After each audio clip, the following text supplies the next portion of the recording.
kuncinya yang investasi itu bukan sekali didiemin tuh. Kuncinya itu adalah selalu dimonitoring dan di-review. Itu kunci suksesnya sebenarnya. Jadi jangan berpikir bahwa investasi itu cuma sekali. Pokoknya untuk long term jangan gitu. Ya kalau long termnya hari ini gitu ya, karena marketnya lagi bagus. Coba kalau long termnya kemarin gitu ya, pas lagi pengumuman Ibu Sri Mulyani.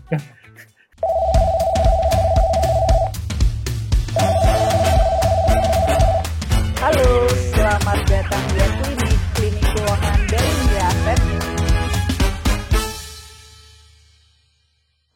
Halo sahabat Miraset, kembali lagi di M-Klinik, Klinik Keuangan dari Miraset bersama saya Asri Natalia.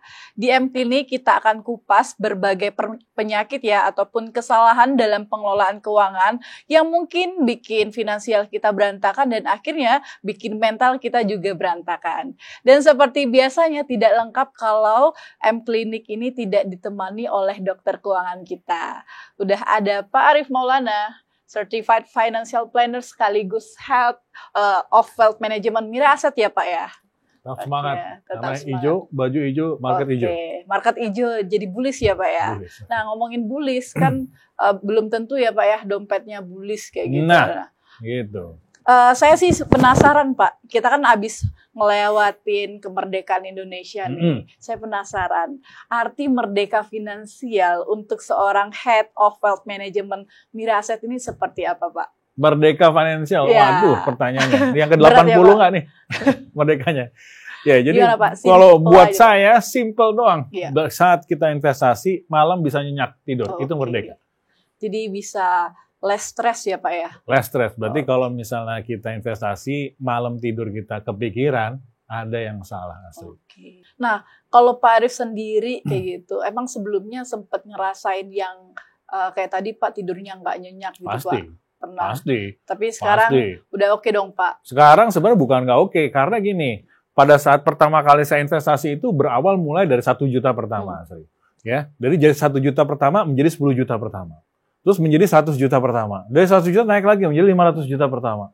Sampai akhirnya jadi 1 miliar pertama. Nah, begitu kita udah mencapai nominal yang lebih tinggi dari pertama kali kita investasi, Asri, maka ada resiko yang lebih besar juga. Artinya kemungkinan kita itu untuk tidak bisa tidur nyenyak malam, jadi akhirnya makin tinggi. Gitu. Nah, disitulah yang namanya personal financial management-nya, lebih banyak gimana caranya kita harus beat the emotions of ourselves juga. Membuat kita disiplin dan melihat bahwa orientasi kita investasi itu pertama kali kita mulai apa. Gitu. Jadi banyak yang memang ngebuat orang tidak tenang tidur itu biasanya lebih karena mereka bukan investasi, sebenarnya mereka berspekulasi. Nah disitulah saya sebenarnya belajar sekali momen-momen itu untuk bisa membedakan mana yang investasi, mana yang spekulasi ya Sri. Gitu. Kan tadi 1 juta jadi 2 juta itu 100% loh. Psikologinya gitu. Beda lagi ya Pak ya. Nanti begitu udah ke 5 juta, naik ke 10 juta, itu udah 200 lebih persen gitu. Jadi bayangkan itu begitu nominal itu berubah, maka posisi atau dari sisi resiko kita pastinya akan lebih bertambah. Nah itu yang kita harus bisa manage. Artinya kan Pak Arief sekarang kan bisa dibilang dana kelolanya semakin waktu juga semakin besar ya Pak ya. Ya. Nah untuk kelola itu Pak tipsnya gimana Pak? Tipsnya? Psikologinya Pak, secara psikologi. Kalau saya senang berinvestasi karena saya selalu punya tujuan. Ya. Jadi kalau misalnya saya dari sini kantor kita gitu ya, kalau di Sudirman kan banyak sekali moda transportasinya kan. Mau naik Gojek bisa, mau naik taksi bisa, ya, mau naik busway bisa, ada sekarang MRT bisa. Tujuannya sampai sama-sama ke Sudirman, Asri. Gitu. Jadi bayangkan kalau kita bisa melihat itu sebagai analoginya untuk berinvestasi, maka itulah sebenarnya konsep diversifikasi yang benar. Maka kalau udah punya 1 aset, harus ada 2 aset lagi, 3 aset lagi yang harusnya saling mengkomplement each other. Nah, itu yang sebenarnya yang membuat nanti akhirnya portofolio kita terdiversifikasi dengan baik. Nah, kalau portofolio kita terdiversifikasi dengan baik, maka resiko juga akan terdiversifikasi dengan baik. Kalau resiko terdiversifikasi dengan baik, maka mudah-mudahan insya Allah malam kita bisa tidur tenang. Ngomongin diversifikasi nih Pak. Di platform ataupun di ekosistem Miraset sendiri itu sudah sangat mendukung ya Pak ya untuk diversifikasi ya Pak ya. Ya, contohnya kayak sekarang nih kan, kalau orang dulu ngomong ada iklan email, how low can you go?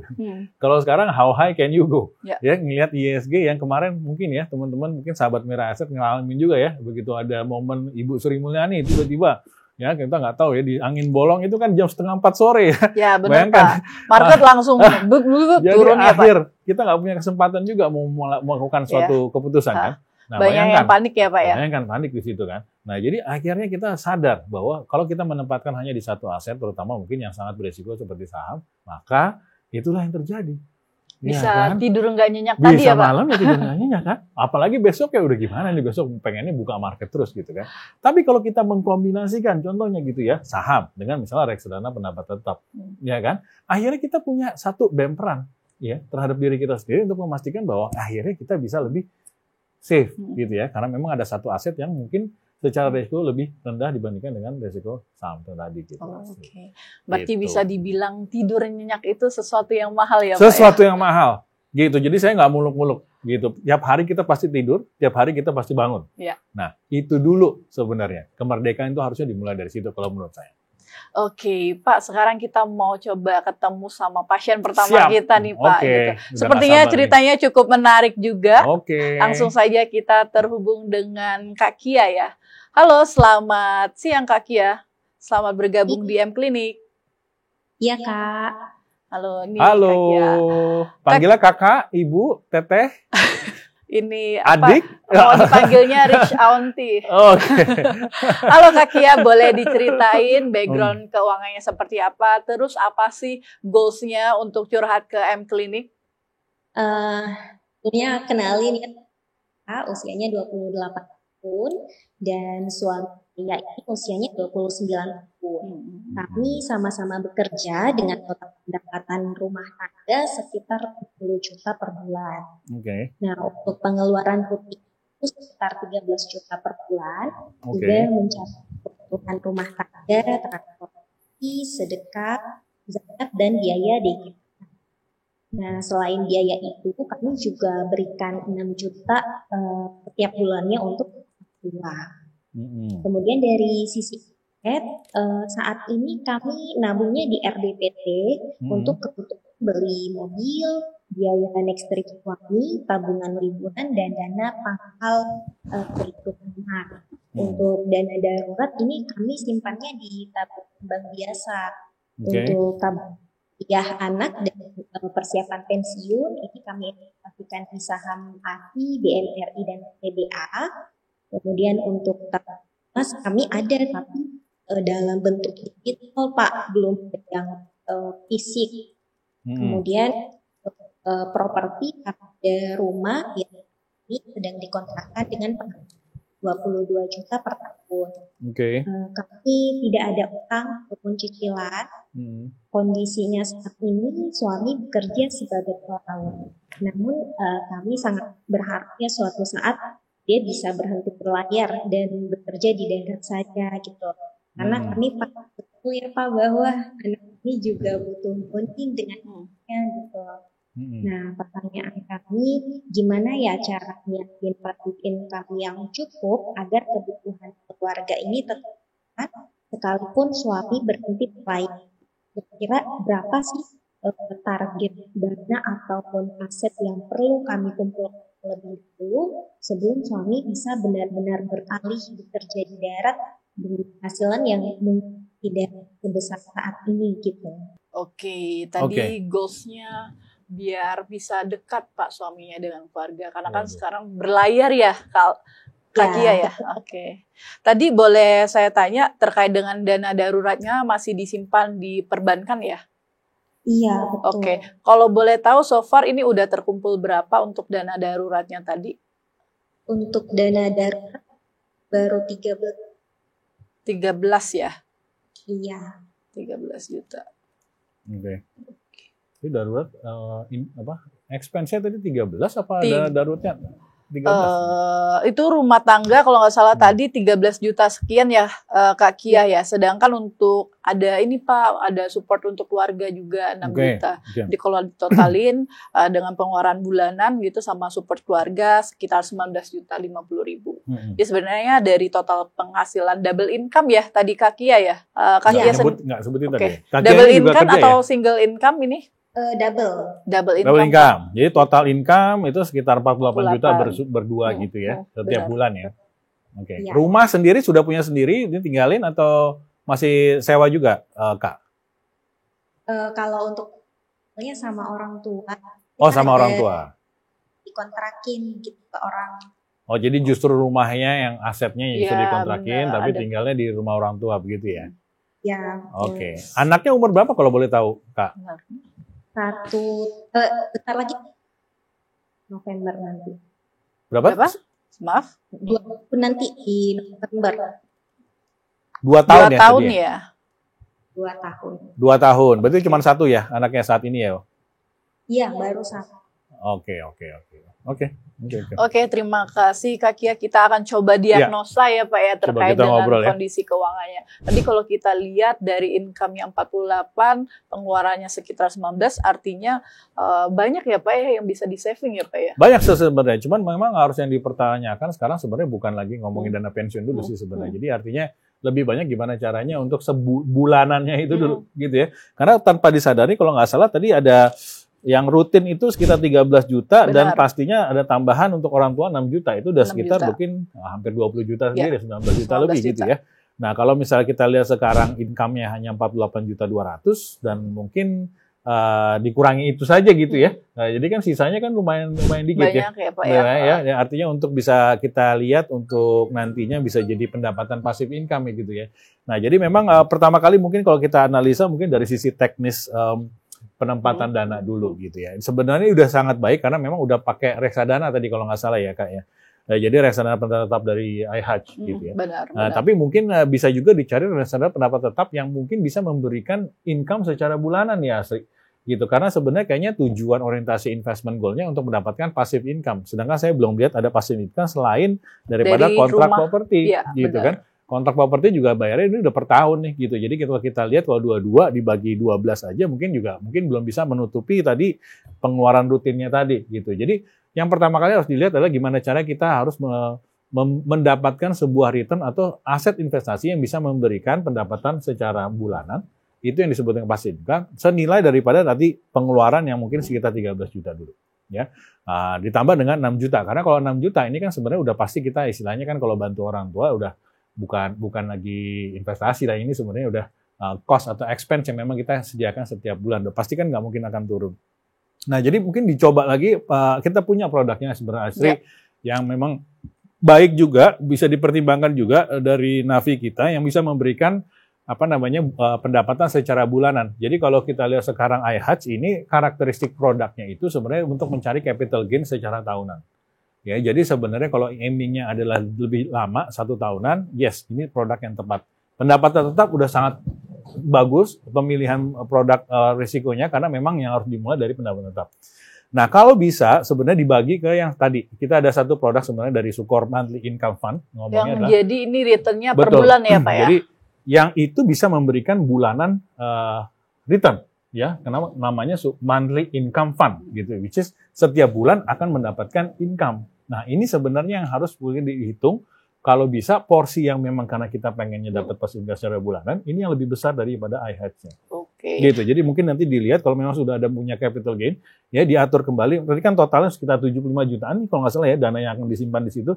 Ya nanti mungkin kita lihat kalau bisa yang mungkin porsi 90%-nya ada di pendapatan yang memang fiturnya reksadana memberikan pendapatan secara bulanan, sisanya boleh di yang memang long term bisnis kayak iHatch gitu ya. Oke, berarti bisa dibilang gini Pak, dari total pengeluarannya tadi kan 19 juta, dari income-nya masih ada sekitar 29 juta. Nah, 29 juta ini mulai realokasi ya Pak ya? Realokasi dulu, karena ke memang produk kita yang tadi kasih return per bulan ya Pak ya? betul, karena memang kayaknya goals-nya ini kayaknya untuk bisa mencari sebuah aset investasi yang bisa menggantikan income secara bulanan. Jadi memang ini yang mungkin harus bisa dicoba nih, gitu ya. Produk ini namanya Sukor Monthly Income Fund, nanti bisa dilihat juga di Navi kita. Coba bisa dipakai, karena memang itu fiturnya bisa memberikan return secara bulanan.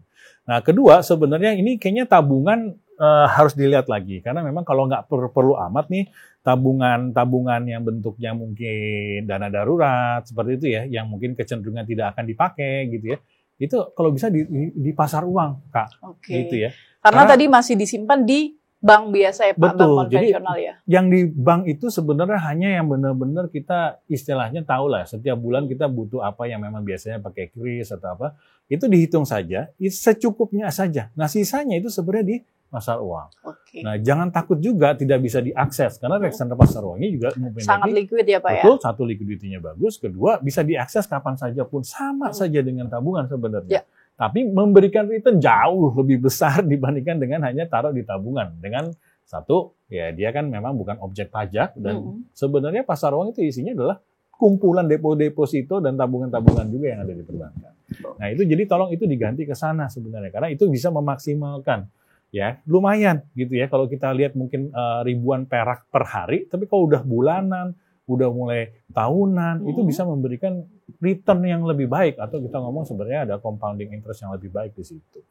Nah, kalau untuk kita ngomong tabungan kuliah anak dan pensiun yang sebenarnya saham, nah Ini seperti kasus sebelumnya, Pak ya. Betul ya. Tabungan kuliah anak sebenarnya baik niatnya. Ya, Pak, ya. Tapi ada tapinya, Pak. Anaknya baru 2 tahun nih, Kak. Gitu ya. Jadi sebenarnya kita tuh ya, gini, kita itu sebenarnya investasi itu cuma satu tujuannya. Gimana caranya kita bisa berpacu dengan waktu. Artinya secepat mungkin kita harusnya bisa berpacu dengan waktu. Mengumpulkan cash dulu, karena kalau kita lihat sekarang cashnya juga sebenarnya cukup kecil gitu ya. Jadi kalau untuk tabungan kuliah anak atau pensiun, which is menurut saya terlalu prematur karena umurnya masih 22, suami juga masih 29 tahun gitu ya. Jadi kalau bisa ini memang dilihat ke aset-aset yang mungkin harusnya lebih bisa diaktifkan gitu ya. Saham betul, tapi kalau kita lihat sahamnya juga sahamnya apa nih kebetulan ya, kita nggak tahu juga. Nah kalau memang kategorinya sekarang untuk bisa mencapai supaya kita punya cash, bisa membiayai income bulanan atau expense bulanan, maka kalau bisa cari yang konsepnya bisa memberikan dividen gitu ya, bisa memberikan passive income gitu. Jadi saham-sahamnya pilih yang saham-saham yang bisa memberikan dividen setiap akhir tahun pasti gitu. Nah, karena memang kalau kita lihat sekarang ya unlikely lah ya gitu ya, kalau misalnya kita lihat punya cash yang cukup nih saat ini belum terlalu cukup gitu, walaupun bisa dibilang secara penghasilan harusnya di atas rata-rata. Kalau dia punya dual income minimum tuh sebenarnya udah di atas rata-rata sebenarnya di saat ini gitu ya, kalau kita lihat yang seumuran dengan mungkin Kak Kia dengan suami gitu ya. Nah, kalau kita lihat sekarang tabungan emas nggak apa-apa juga kalau justru tabungan emas yang bentuknya fisik ini juga bagus juga. Ini yang justru sebenarnya kalau menurut saya dana daruratnya di sini. Jadi dana daruratnya jangan di cash. Boleh dalam bentuk emas ya Pak? Dalam emas, gitu. Jadi dana daruratnya sebenarnya emas ini jadi dana darurat. Jadi yang lainnya sebenarnya punya dana darurat itu yang kita harus aktifkan secepat mungkin bisa menghasilkan lebih besar gitu kan, secepat mungkin waktunya gitu. Jadi tabungan emas ini aja Bu yang sebenarnya dijadikan dana darurat, gitu ya. Karena kita lihat kan sebenarnya emas itu kan fisik, apalagi kalau mau butuh cairin juga butuh effort gitu kan, harus datang kemana. Jadi unlikely nih kan kepake. Anggap ini sebenarnya jadi cadangan untuk dana darurat. Jadi sebenarnya dana darurat udah cukup harusnya dari emas ini gitu. Nah untuk properti kami 22 juta per tahun gitu ya. Saya nggak tahu nih berapa lama, apa kontraknya dia tahunan atau dia bayar di depan atau gimana. Tapi basically ini sudah bagus juga ada seperti ini karena jarang yang sebenarnya punya aset duluan ya pada saat menikah. Biasanya begitu ya. Biasanya kan justru pondok mertua indah gitu ya. Jadi sebenarnya pondok mertua indah tapi belum punya aset, belum punya rumah. Nah kalau sekarang kan Kak Kia kebalik, udah punya rumah tapi ingin memaksimalkan karena kebetulan masih ada orang tua, jadi bagus juga. Jadi orang tua yang di rumah untuk bisa saling dijagain, tapi juga punya income yang dapat dari propertinya.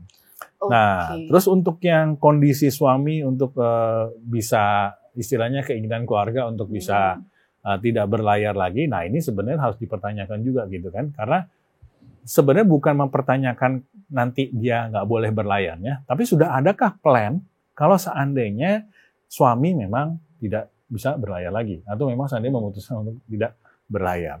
Nah, kalau kita lihat sekarang kan artinya ini sehubungan dengan timeline-nya juga, Pak. Timeline-nya juga, karena sebenarnya kan harus udah tahu ya, Pak ya. Betul, 29 tahun umur yang masih cukup produktif menurut saya. Jadi artinya nih again ini yang harus dikomunikasikan ke suami juga, apakah ada plan-plan ke depannya untuk seandainya kalau memang suami tidak berlayar kembali gitu. Automatically kan tadi ada 2 income, berarti kan tinggal 1 income nih. Sebenarnya masih ada bemperan sih kalau misalnya seandainya suaminya tidak artinya suaminya akhirnya ingin untuk bisa memenuhi keinginan keluarga untuk tidak berlayar lagi. Tapi harus ditanyakan juga ke suaminya. Nah, kalau ditanya dengan berapa sih minimum passive income gitu ya untuk bisa menutupi kebutuhan keluarga kalau suaminya tidak berlayar lagi gitu ya Asri ya. Nah, jadi kan sebenarnya kan kalau kita lihat kan total pendapatan keluarga 48.200.000 nih. Ya kita anggap aja 50-50 dari sisi Kak Kia dengan suami, berarti sekitar 20 jutaan dari suami, 20 jutaan dari Kak Kia. Berarti minimum harus ada pengganti itu 20 juta per bulan. Again, itu bisa dihitung gitu ya. Artinya apa? Kita harus punya yang namanya 20 juta per bulan.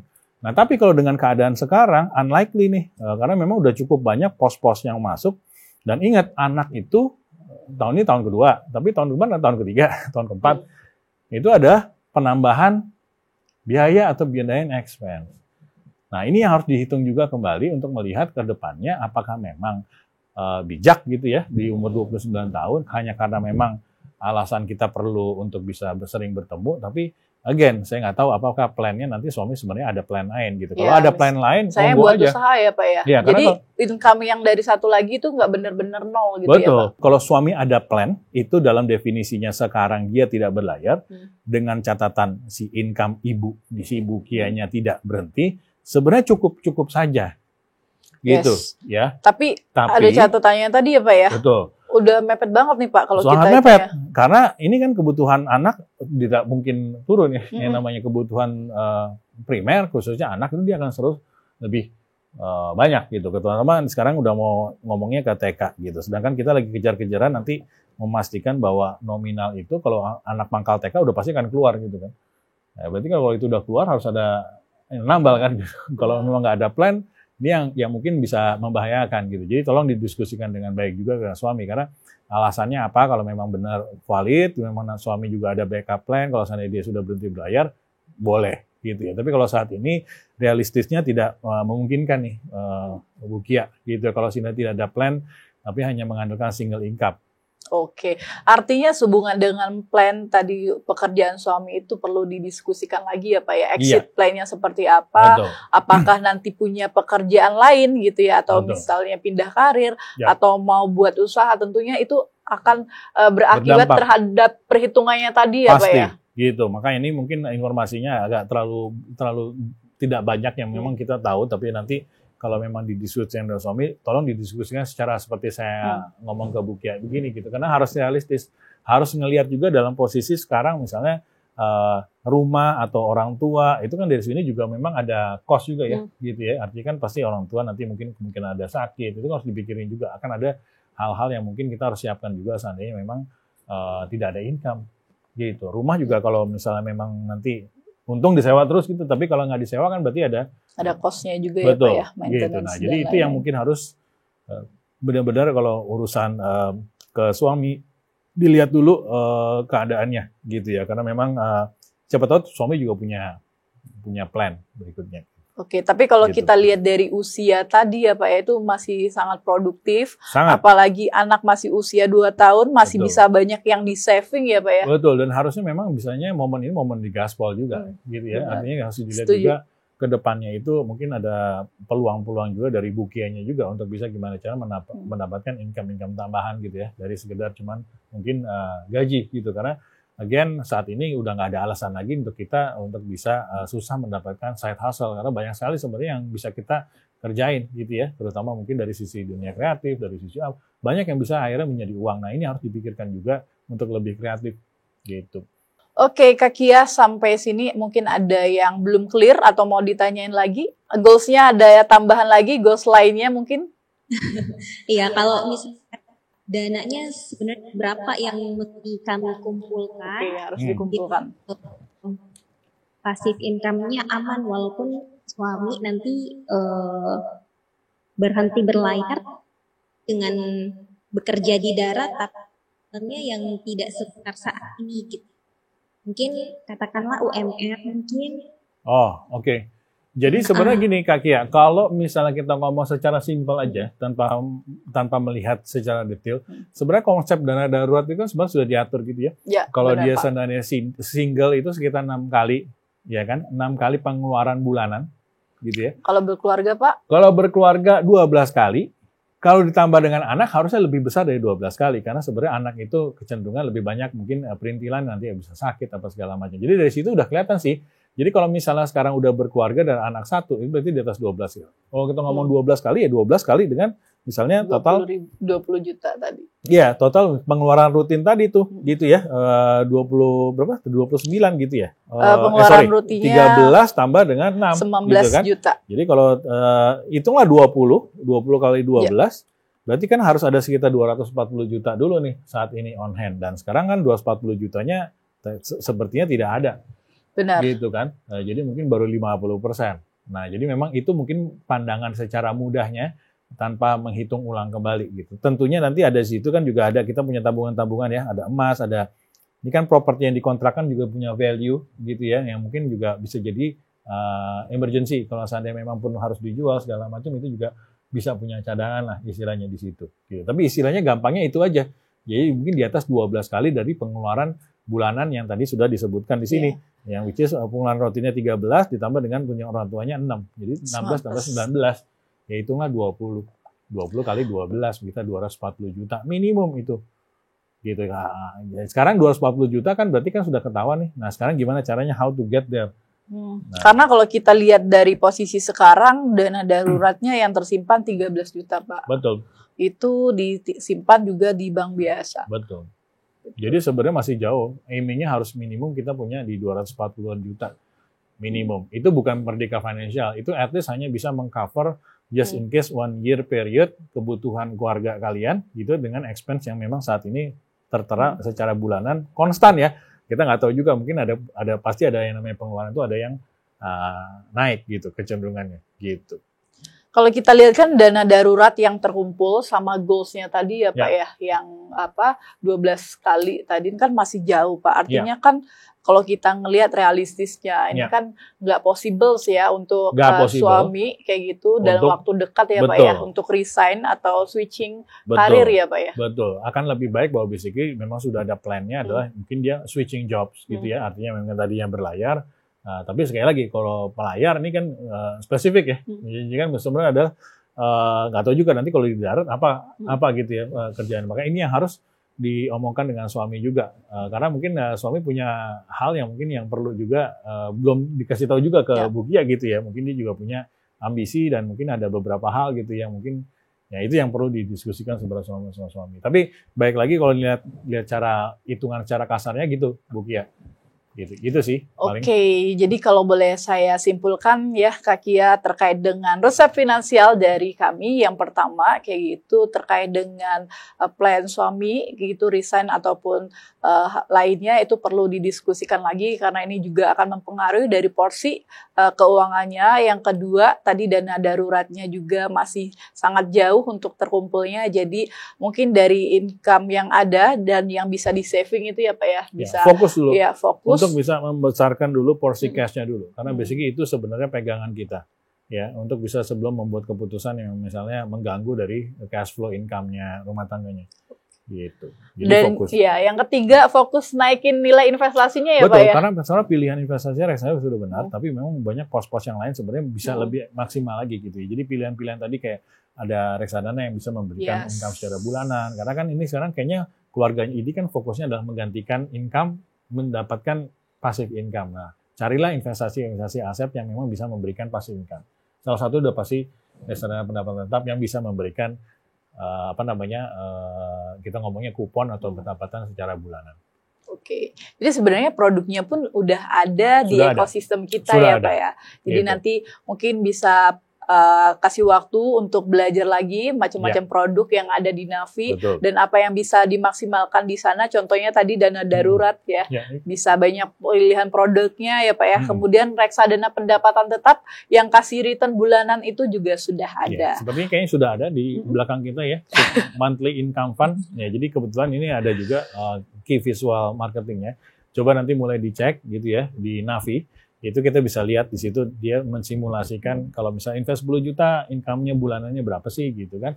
Kalau misalnya 100 juta berapa sih gitu. Nah, di situ bisa dicocokkan gitu ya. Kalau misalnya mau dapat 13 juta per bulan berarti investnya harus banyak. Yes. Gitu. Pak, mungkin aku mau nambahin, tadi kan kalau dilihat dari kondisi keluarganya Kak Kia ini punya anak kecil usianya 2 tahun. Ya. Tadi yang seperti Pak Arif informasiin, kalau misalnya anak masih pertumbuhan itu biasanya ada biaya-biaya yang tak terduga ya Pak ya. Betul. Kemudian nanti uang dari savingnya malah kepakai. Kita juga ada fitur auto invest tadi Betul. ya Pak ya. Itu juga ngebuat kita jadi makin disiplin ya Pak ya buat invest. Mungkin Kak Kia juga bisa gunakan fitur itu, jadi dari income ya yang lebih tadi bisa diinvestasikan itu jadinya lebih makin bisa konsisten ya Pak ya investnya. Juga, gitu. Oke Kak Kia, itu resep finansial dari M-Clinic. Semoga membantu dan terima kasih banget udah sharing ke tim M-Clinic Kak Kia. Terima kasih Pak dan Kak. Jawabannya sangat berarti ya buat kami di tengah proses kami bangun keluarga. Siap.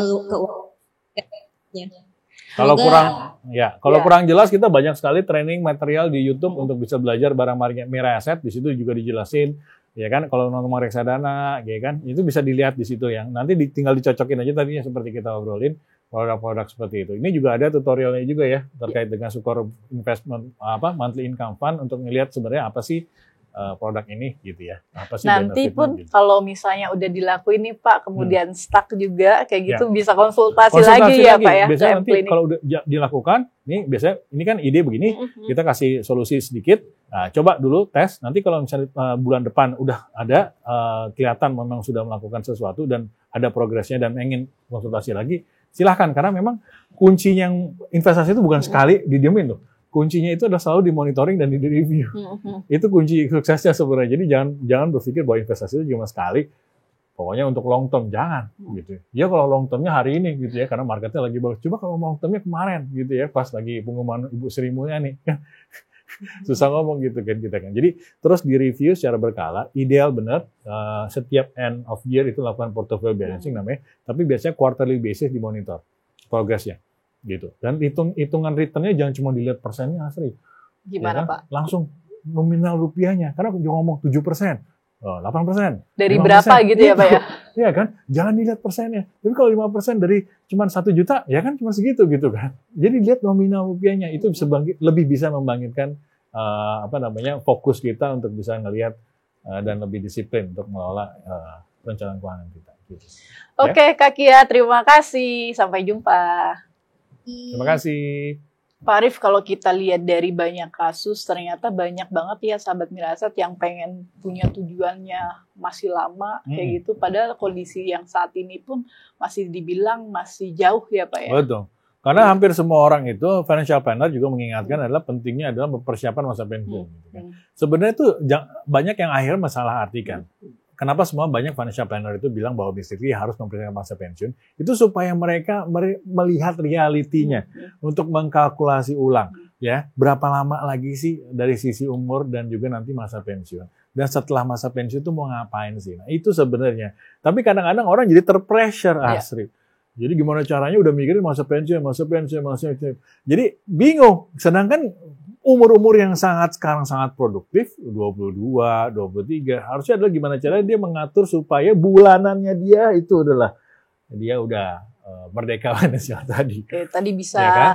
Dihidupin dari sumber investasi ya Pak ya? Betul, dan pastikan adalah gimana caranya kita harus men-challenge diri kita sendiri untuk bisa memiliki cash yang cukup.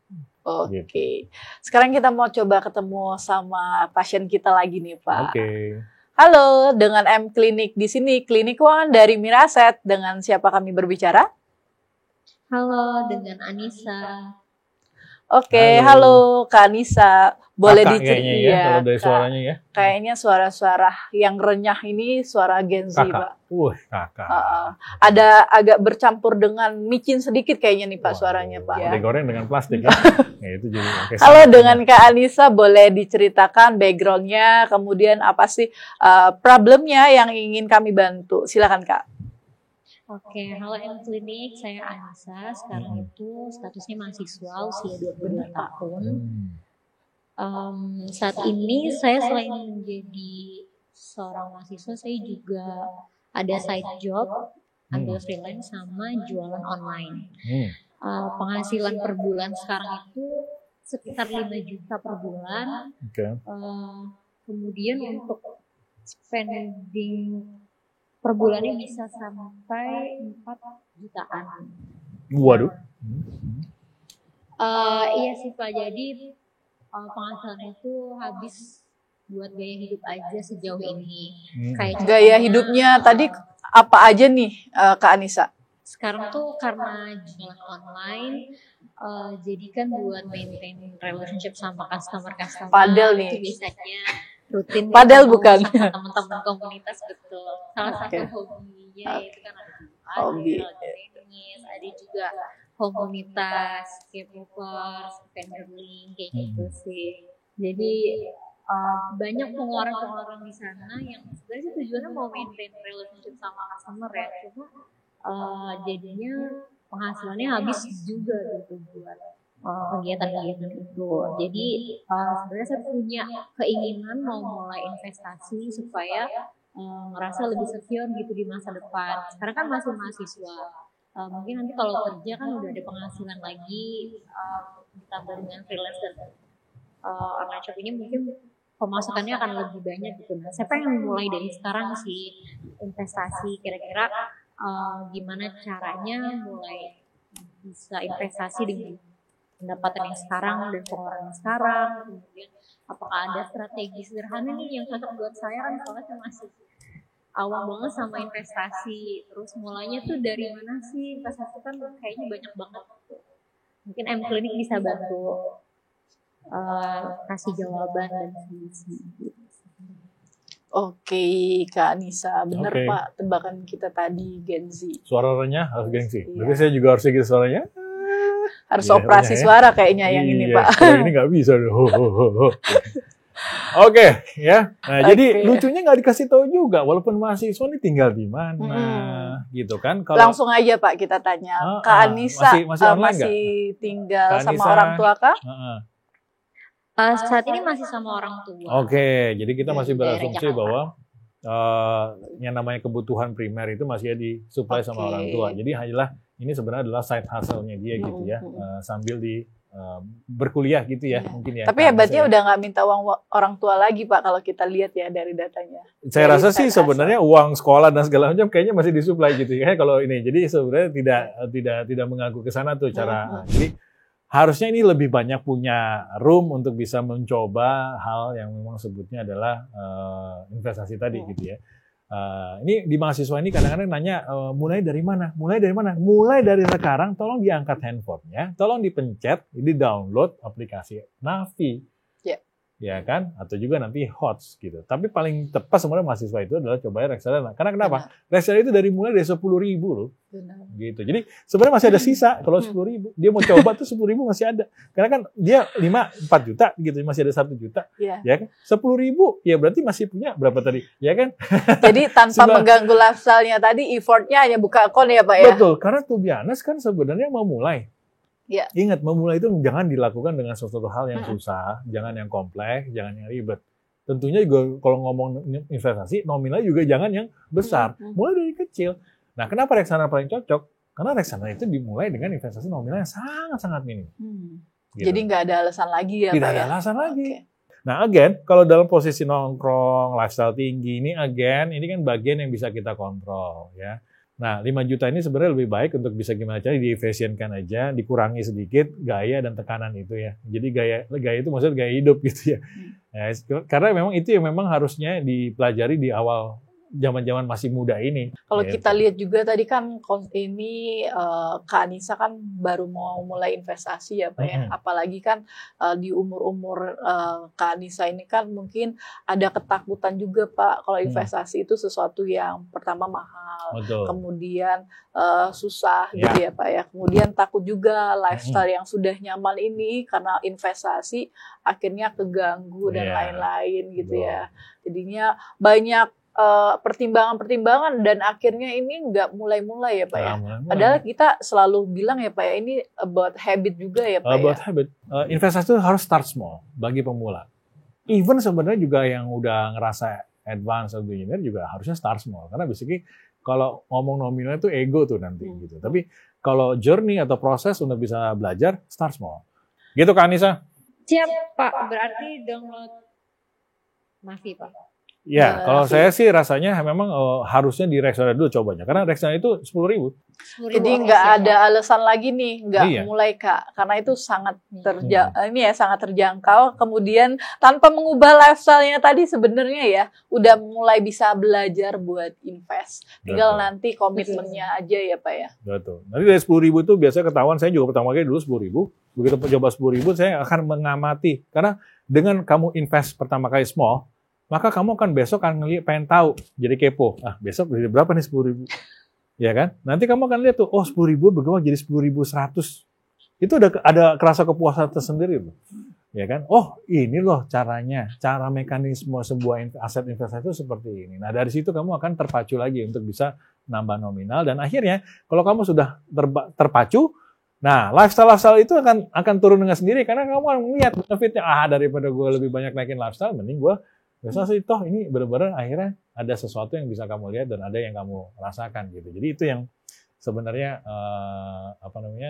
yang harus dimulai duluan gitu. Start small. Ingat, a journey of 1,000 miles begins with a single step first. Gitu. Oke, Kak Anissa, semoga membantu dan terima kasih banget udah sharing ke M Clinic. Siap, terima kasih tim M Clinic. Sebelumnya juga ada kasus yang gini ya Pak ya? Asal kan? Iya. Karena basically sebenarnya lifestyle itu susah ngomong karena basically kita nggak tahu juga definisi lifestyle seperti apa gitu ya. Ada yang lifestyle karena memang dia suka belanja, shopping, karena baju, gadget, apa segala macam. Ada lifestyle karena dia ngeliat buat temen-temennya yang sebenarnya dia juga sebenarnya orangnya tidak go into the lifestyle juga, tapi karena pertemanannya gitu. Jadi kompleks nih. Ini tuh kompleks gitu kan. Kalau case-nya Kompleks. tadi Kak Anissa itu klaimnya untuk maintenance dengan klien, Pak. Itu sebenarnya alasan sih sebenarnya. Biasanya ada pembenaran ya. Biasanya Selalu kalau ada hal-hal justifikasinya seperti itu. ya Pak ya? Betul, karena kalau klien yang benar, basically memang harus menghasilkan. Kalau memang belum menghasilkan, itu nggak bisa dianggap klien sih. Oke. Gitu. Pak Arif, kalau sahabat Mira Aset punya masalah seputar dengan pengelolaan keuangan ya Pak ya, Ya. baiknya curhat kemana nih Pak? Nah, ini dia nih. Curhat pastinya harusnya ke M Clinic. Ya, atau ke saya, atau ke Bu Asri, tapi di M Clinic, gitu ya.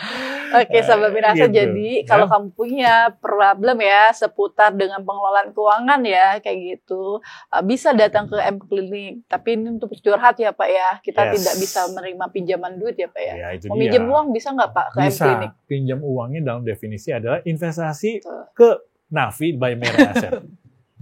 Secara nggak Oke. langsung sebenarnya kita meminjamkan ilmunya untuk kalian, gitu, dengan gratis. Jadi bukan financial pinjamnya, Asri. Oke, gitu ya Pak ya. Oke, sahabat Mira Aset, sampai jumpa di M Clinic episode selanjutnya. Sampai jumpa.